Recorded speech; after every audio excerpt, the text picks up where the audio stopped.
Okay, here we are at the very front end of the International Space Station.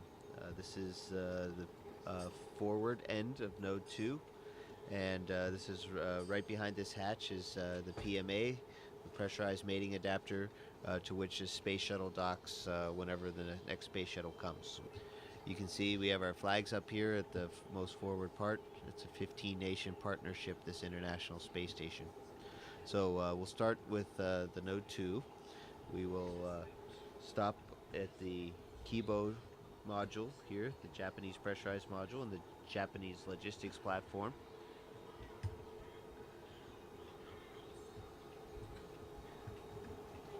We'll stop back there in a second. We'll take a look in the Columbus module, pride of the European Space Agency, and our pride too. And then you can look down the stack, and you can see several other modules, and even into the a little bit into the functional cargo block, the FGB, and then the service module. So it's a really big space station that we got. Welcome to Kibo. Please enjoy and relax in this brand new, the most spacious and quietest room in the ISS.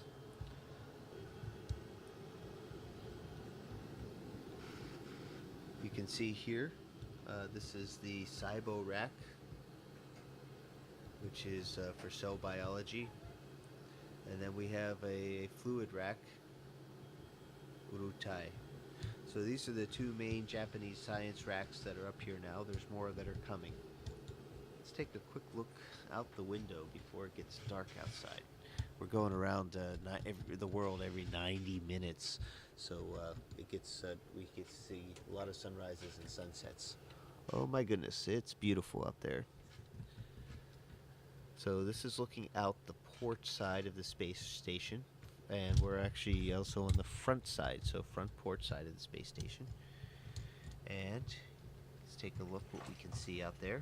We can see the robot arm I was talking about, the GEM RMS. Those orange things are the solar arrays on the port side. And you can see we have a full set, and 15A STS-119 is going to be bringing up the last solar array on the starboard side. And take a look. There's our beautiful blue planet there. And looking at this and where we are, I'd say we're over the South Indian Ocean. You can actually see some icebergs down there. So we're actually probably between Africa and Antarctica. You can actually see the different shades of the blue water. Okay, so now fly with me. We're going to go to the Columbus module.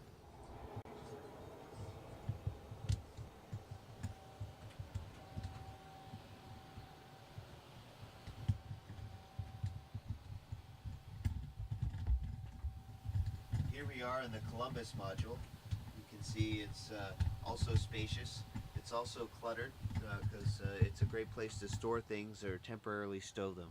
It's not going to be this way forever. We're going to have it nice and clean pretty soon. We're flying back to Node 2. We'll take a quick look what else we have here. We have my work area. It's a little bit cluttered right now, but this is kind of my desk. It doesn't sit out horizontally, but it has everything I need on it. This are my crew quarters right here. You can tell has my name on it. And in fact, I can give you a tour real quick of crew quarters. This is what it looks like inside. There's a fair amount of room. We'll get the has a standard space station light on it. So now we're going into the Destiny laboratory, headed aft on the space station. And there's my crewmate, Sandy Magnus. She's getting her exercise in for today. This rack is the oxygen generation system, and we have a few too many things on this rack, and we're in the middle of cleaning it off, not to interfere, but you can see oxygen, we're making oxygen, and when we make oxygen, we're breaking down water into hydrogen and oxygen, and the oxygen comes right out here. The water we're making either comes from the condensate from the air conditioning system, the water that's in the air, or urine. So this is a really neat regenerative life support system. And now we're going to go back into one of the first modules, Node 1, which is also called Unity.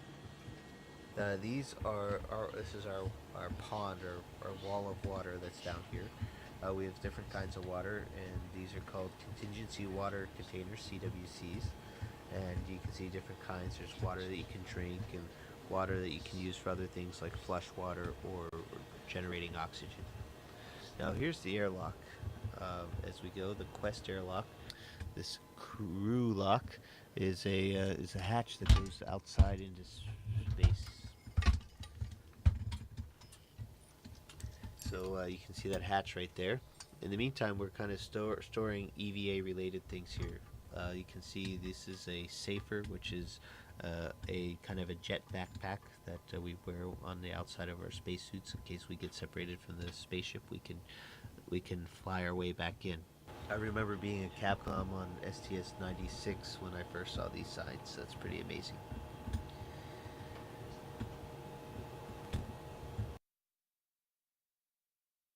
And we're floating into the Russian side of things.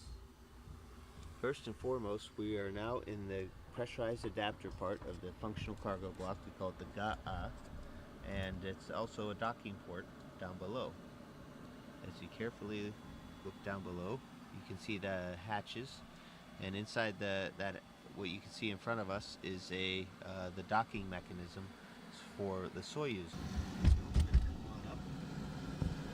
It's very compact and not a lot of room.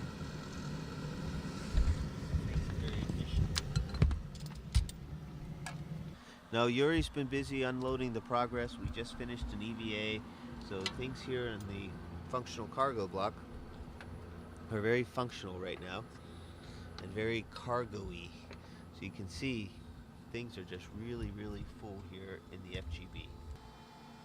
As we leave the FGB here and go into the docking compartment. Docking compartment is another one of those vertical looks, and it's a kind of a misnomer. It's not just docking compartment, but it's also a airlock. So Yuri and I went out in these two spacesuits a few weeks ago and went into open space and had a spacewalk. Continuing on down through here, and we'll stop here on the way back, is our Progress cargo vehicle. The Progress is a cargo ship, unmanned, uncrewed, nobody driving, and has the same kind of docking compartment. It's very much based on the Soyuz design, except it doesn't have any re-entry capability. And we're going to take a look outside. And this is the hatch that I opened up and went outside for a spacewalk, and we're looking aft on the space station. There's a ladder, some solar panels. We're looking at the service module, Zvezda, and looking at our beautiful planet Earth. Let's see if we get a nice little view here of Earth. A little small treat. There's no tour of the space station would be complete without it. Last but not least, in the service module, Zvezda, which means star, it's the heart of the space station. It's where we used to have the only place where we could create oxygen and live with the carbon dioxide removal system, as well as a place to eat and sleep. There's my crewmate, Yuri Lonchikov, exercising on the treadmill with vibration isolation system, the TVIS. So this is our eating area. There's our table.